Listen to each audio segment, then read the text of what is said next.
Bem-vindos ao Odontologia Objetiva, começando mais um episódio da nossa segunda temporada aqui em 2020. Vamos que vamos, né, Marquinhos? É isso aí, a segunda temporada recheada de assuntos interessantes, polêmicos e que vão te ajudar aí a entender a odontologia de outra forma e quem sabe te ajudar a superar também momentos de crise que estamos vivendo em 2020. Beleza, pessoal. E hoje a gente vai conversar sobre comunicação com o laboratório de prótese. Gente, dá tanto trabalho, às vezes a gente não consegue se fazer entender pelo técnico de prótese. O técnico também fica achando que a gente está enviando montagem errada para o laboratório, ele não entende o que a gente quer. É tão difícil a gente fazer o outro entender qual o seu objetivo com aquele tratamento, onde você quer chegar, que tipo de montagem é essa que você quer utilizar. Por que essa comunicação com o laboratório é sempre tão difícil?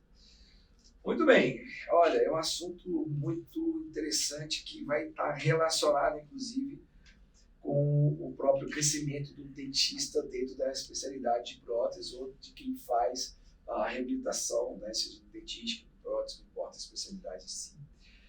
Porque a comunicação com o técnico de prótese, que deixar claro aqui que o técnico de prótese já, de imediato, já acho que o técnico de prótese é a grande vítima dessa história toda.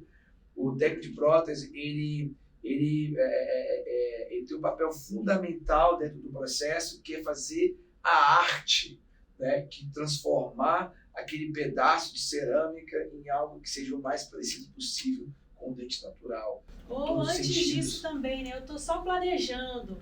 Às vezes tem tanta discussão justamente na hora do planejamento também, né? Então já nessa hora, ele faz o ceramento bonito, a função do técnico dentro desse processo seria a habilidade manual em transformar nas coisas bonitas, e seja no enceramento, seja na execução de um tratamento cerâmico, seja até na execução de uma prótese acrílica. E o que mais acontece, o problema da comunicação vem porque os técnicos estão sendo obrigados, eu coloco aqui entre aspas, a assumirem o papel do dentista na hora do planejamento. Eles, muitas das vezes, eles recebem os modelos superior e inferior, um registro em cera, mandado pelo dentista, e ele fala assim, olha, planeja aí.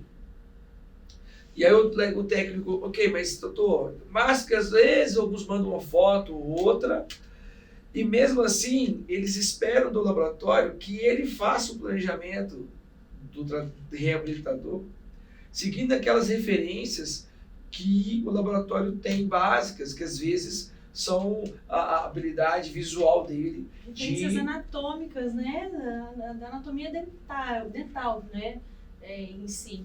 Não todo esse conhecimento funcional que é inerente ao dentista e não ao técnico. E aí, o que a gente mais entende, o que fica muito claro, essa questão da falta de comunicação com o técnico? Primeiro, o técnico ele se vê ali responsável por uma etapa que o dentista terceiriza para ele, que o dentista deveria saber. Olha, eu quero que faça isso. Uma coisa que eu converso com os técnicos, e você que é técnico pode confirmar isso, às vezes o dentista vira e fala assim, olha, manda o trabalho reabilitador, o que vai ser possivelmente reabilitador, para o técnico, e o técnico, olha, doutor, e aí, isso aqui é que aumente a dimensão? Você quer que faça o quê? Aí, não, aumenta 2 milímetros, ou vê aí, aumenta o que você acha que dá. Ou então, doutor, o senhor fez aqui, não tem espaço, sabe? O sofrimento do técnico, sabe? E entender o que o dentista deseja é muito grande. E muitas das vezes isso gera uma coisa que é um prejuízo para ambos. Com certeza. Que é o retrabalho. O retrabalho é um prejuízo para ambos. Alguns técnicos um pouco mais exigentes já cobram do dentista isso, e se tiver que retrabalho, põe na conta do dentista. E o dentista acha ruim ainda. Então, assim, eu acredito, Amanda, vamos entender primeiro por que as pessoas têm dificuldade de se comunicar com o laboratório. Eu acho que se tem dificuldade na comunicação é porque está faltando informação, né? Para a gente exigir um bom trabalho do nosso técnico, eu tenho que munir o meu técnico de informações. Então, eu tenho que passar para ele, né, se eu vou entregar modelos, né? Esses modelos, eles têm que estar num bom relacionamento ali, já têm que estar montados. E se eu estou pedindo para ele um planejamento, eu tenho que informar o meu técnico sobre em qual posição mandibular eu vou querer planejar. Eu já tenho que informar para ele o quanto de aumento, se eu for trabalhar com aumentos, quanto de aumento eu vou precisar para aqueles dentes. Quanto mais informações eu passar para o técnico, melhor vai ser o trabalho executado por ele, mais fácil vai ser essa comunicação. E aí entra o principal problema que eu vejo na maioria dos dentistas. Já começa o erro lá no diagnóstico. Já começa o erro de entender, o dentista não entende por que aquele dente quebrou, por que aqueles dentes estão desgastados. É uma patologia, bruxismo. Ok, dizer que é só um bruxismo, e eu não estou colocando diminuindo, mas colocar isso na cabeça e não entender o que dentariamente aconteceu, não vai ajudar o técnico a suprir essas informações. Entendeu? Você precisa entender lá atrás o que aconteceu e o que você precisa estabelecer. Você precisa, na verdade, é que eu até uso a camisa aqui, ó, ter um plano. Você tem que saber seguir um plano, você tem que ter um direcionamento da qual você observe o seu paciente e você saiba o que você precisa fazer, por mais que seja um caso de 1, 2, 3 ou 10 elementos que você imagina que precisam ser tratados. Beleza, então eu já entendi que eu tenho que ter essa visão diagnóstica diferenciada, faço o meu diagnóstico. Tendo feito o meu diagnóstico, como é que eu vou passar para o laboratório, qual vai ser o meu planejamento? Como é que eu vou mostrar para ele? Eu sei que eu vou ter que devolver as guias para o meu paciente, e aí eu mando aquele articulador para o laboratório, devolva as guias. Então, aí eu volto a dizer, o problema também está no diagnóstico.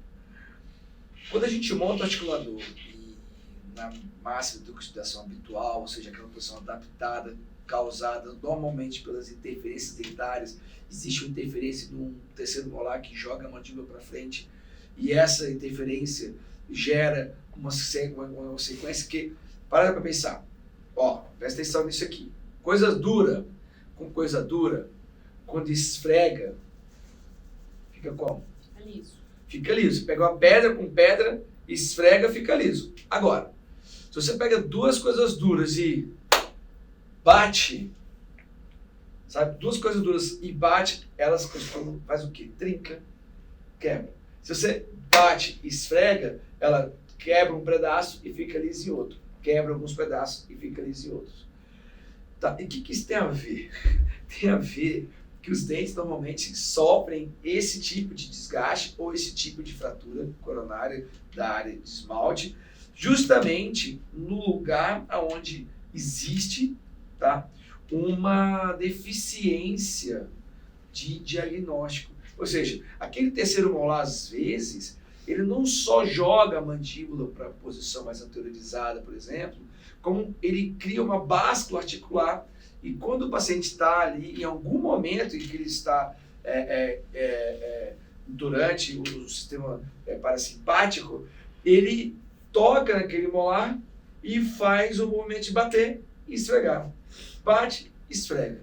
Bate, esfrega. E esse movimento de mancar da mandíbula e esse movimento de báscula articular entre a posição fisiológica da mandíbula e a posição habitual adaptada, essa diferença, ela precisa ser diagnosticada pelo dentista.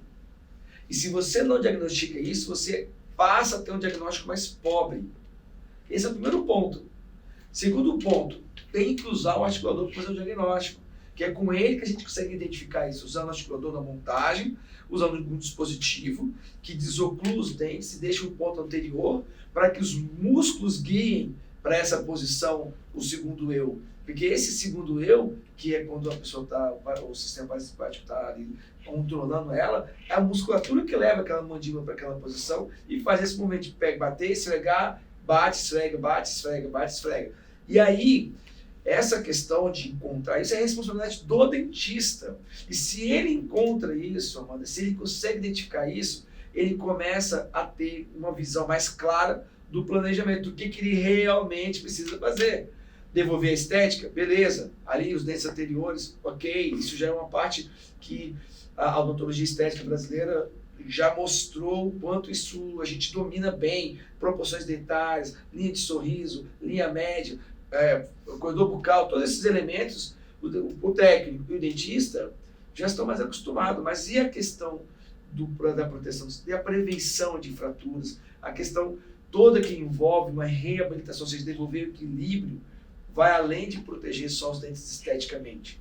Você tem que entender o que você precisa, mas você só vai conseguir entender isso, André, se tiver claro no diagnóstico, você identificar as básculas particulares, por exemplo, se houver, você identificar aonde as guias estão deficientes, aonde está havendo interferência de lateralidade e protusão, por que o canino tem, às vezes, uma classe 5, né? Normalmente é porque ele está interferindo no pré-bate dele, na protusão. Então, esse diagnóstico, Amanda, vai munir o dentista do que ele precisa fazer para corrigir. Beleza, mas aí assim, eu fiz esse diagnóstico e eu notei que o meu paciente tem uma posição mandibular guiada pelos músculos que é bem diferente daquela da máxima intercuspidação. Se eu mostrar isso para o meu técnico, se eu entregar para ele esse articulador montado nessa posição fisiológica da mandíbula, ele vai achar super estranho, vai falar que eu montei errado. Ele vai tentar engrenar os dentes para dali fazer o planejamento, né? Porque eu estou entendendo essa outra posição mandibular.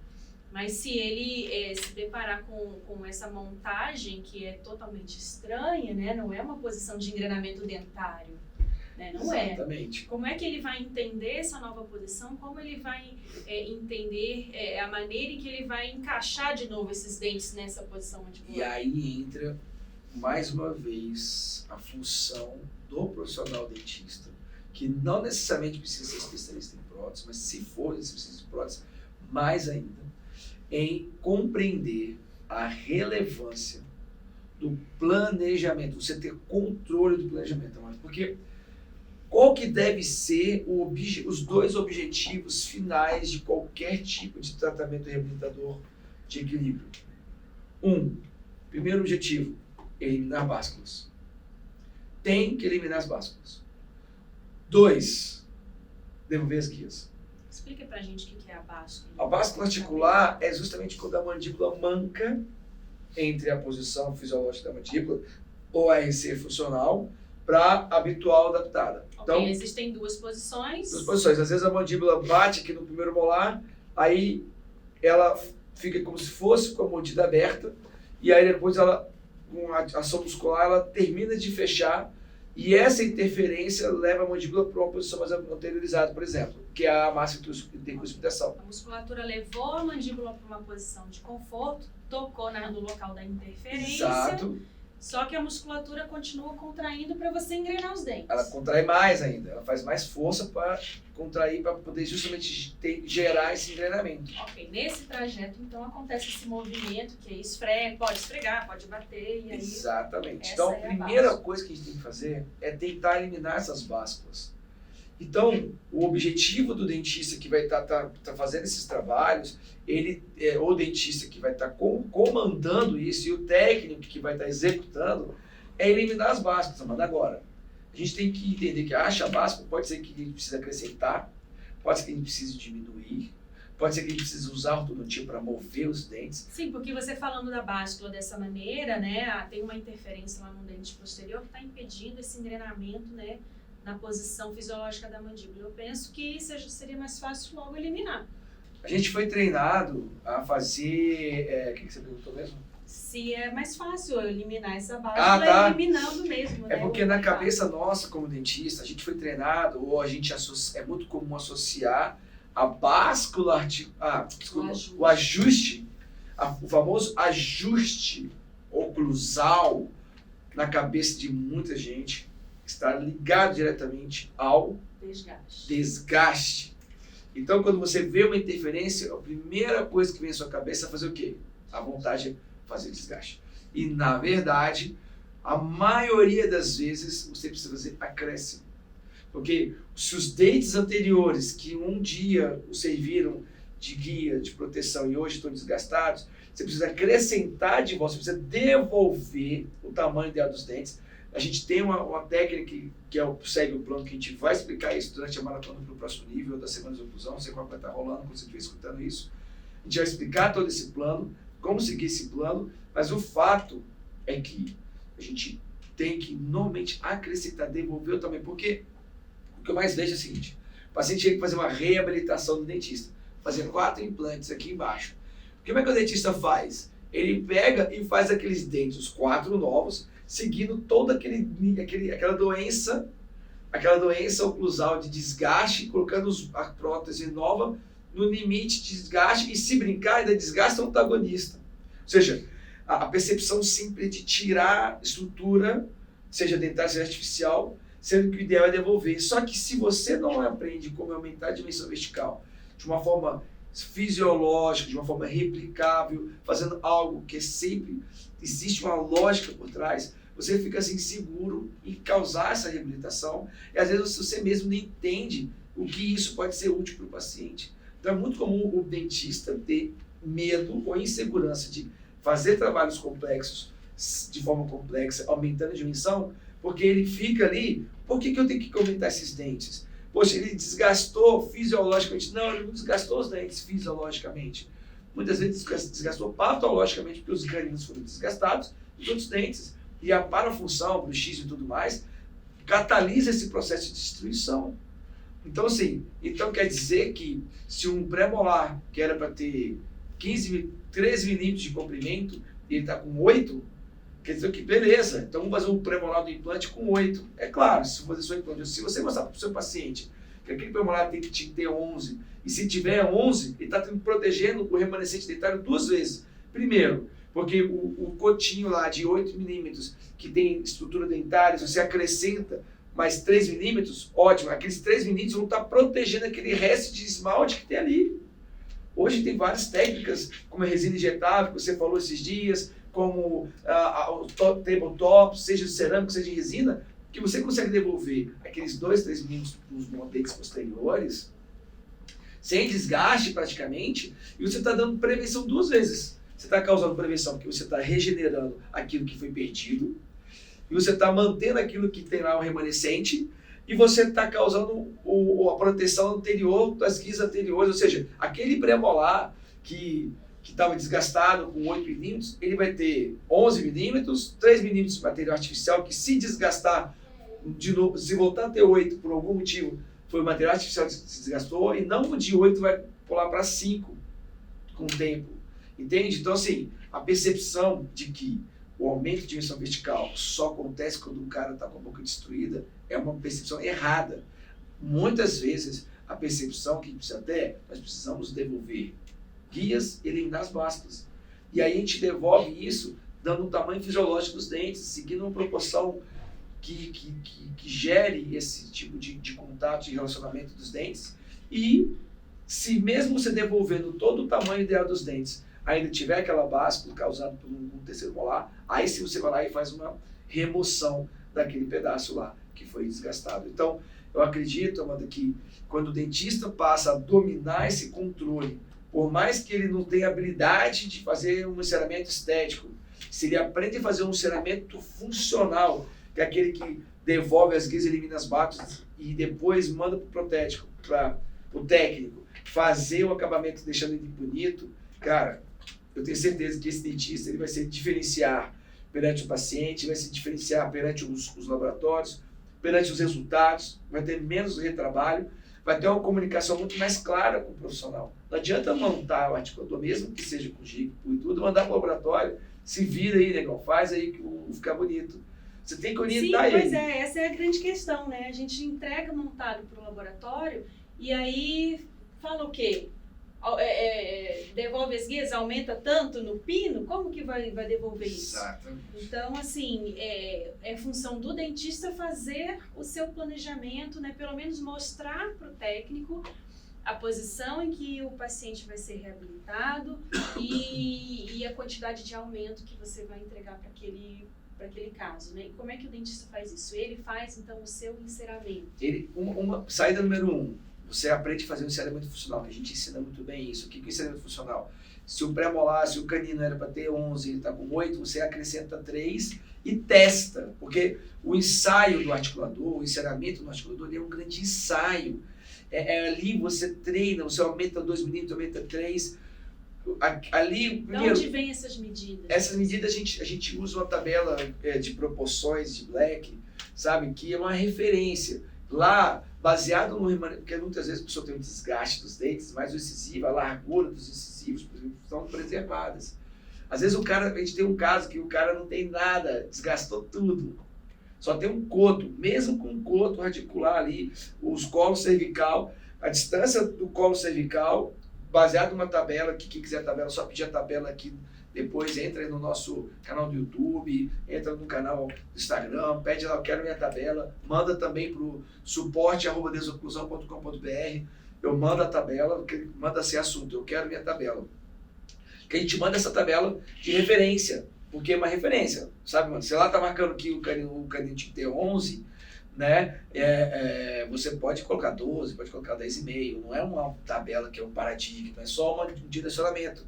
E aí, o dentista passa a ter mas eu não quero obedecer. Então, chama seu técnico, explica, olha, eu quero que esse canino tenha de 10 a 11 milímetros, eu quero que esse central tenha de 11 a 12 milímetros, e eu quero que ele se relacione de que forma? Quando eu fizer a guia lateralidade, eu quero que toque só nos caninos.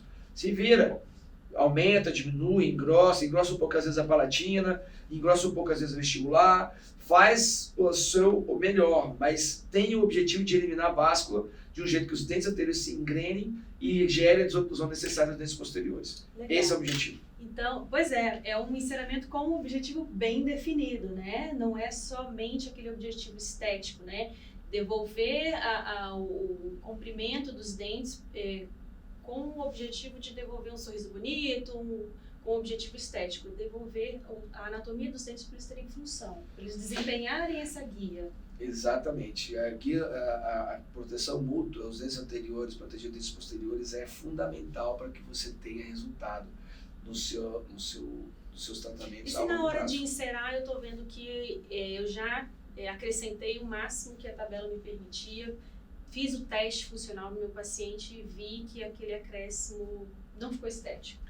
Então você tem que decidir, às vezes, em mover, às vezes tem que associar com ortodontia, às vezes você pode fazer algum desgaste, às vezes tem que fazer extração de tecidos molares. Então, assim, o mais interessante, Amanda, que... Existem estratégias. Então, mas quando você começa a ensaiar isso no articulador, isso vira uma cachaça muito boa, que eu tenho certeza que você que está nos ouvindo e tem problema de comunicação com o laboratório, primeiro, você precisa se empoderar do seu planejamento. Impor, não no sentido negativo da palavra, mas no sentido assim, de mostrar para o seu técnico o que você deseja, de forma clara e objetiva, porque ele recebe, sei lá, 50 casos mês. Desses 50 casos, 40, os caras mandam o modelo e mandam assim, se vira aí, faz o que você acha melhor, aumenta o que der, nananã. Desses outros 10 que sobraram, 8, vou dar um palpite ou outro, e os outros 2, que são os caras que vão se diferenciar, vão aqueles que vão direcionar o laboratório. E normalmente, o que a gente escuta dos técnicos é que quanto mais bem direcionado tiver o caso, muito melhor flui tudo. Acho que é isso, né? Não, olha, antes da gente terminar, uma coisa que eu acho muito interessante, porque a gente conversou até agora sobre planejamento, né? O dentista, ele domina o seu planejamento, entrega já um enceramento funcional e aí o técnico finaliza aquele enceramento já sabendo o que o dentista quer realizar no paciente. E aí quando ele chega na etapa de execução, o paciente já está reabilitado, então ele vai só copiar o que já foi planejado antes. Todo mundo fica mais feliz. E aí aquele sonho de você mandar para o laboratório e ele te devolver quase sem ajuste, começa a se tornar realidade. Porque o laboratório e o dentista estão juntos desde o diagnóstico, passaram pelo planejamento, fizeram o test drive com provisórios ou com o mockup, tá? Fizeram o ensaio, testaram, provaram, aí a execução, meu amigo. Todo aquele estresse antes da execução, né?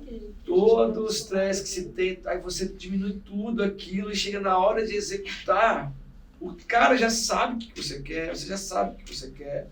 Então, a comunicação fica mais fluida, o resultado fica esteticamente melhor, o retrabalho diminui, e você vai só precisar lapidar cada vez mais o seu preparo, fazer um preparo cada vez melhor.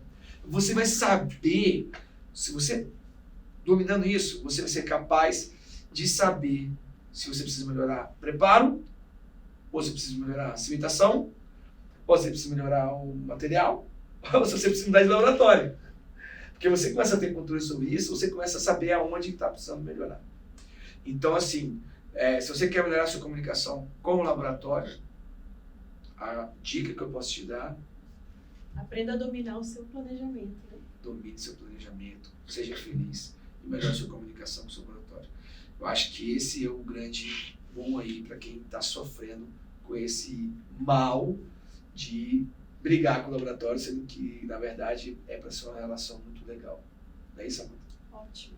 Muito legal, muito esclarecedor. Pessoal, espero que tenham gostado. A gente se encontra no próximo programa com mais assuntos interessantes. Obrigada. E se você estiver curtindo esse podcast aí gravado, assistindo no YouTube, ou então estiver escutando isso, eu tenho certeza que você conhece alguém, algum técnico de prótese, algum protesista que sofre com o seu laboratório. E eu acho que essa informação pode ser muito útil, informação simples. E se você quiser saber mais aí, entra aí na nossa página, desoclusão.com.br, tá? Que eu tenho certeza que você vai ter algum evento, algum curso, alguma coisa online que a gente vai estar promovendo e que você vai poder se inscrever e aprender mais, seja você, seja seu técnico, vocês dois, porque a comunicação que a gente usa é uma comunicação muito direta, muito prática, para que você tenha cada vez mais um desempenho, um crescimento da odontologia baseado em uma coisa mais objetiva e também fundamentada em ciência e artigos científicos. Um grande beijo, até o próximo. Até o próximo, gente. Obrigada. Tchau. Tchau.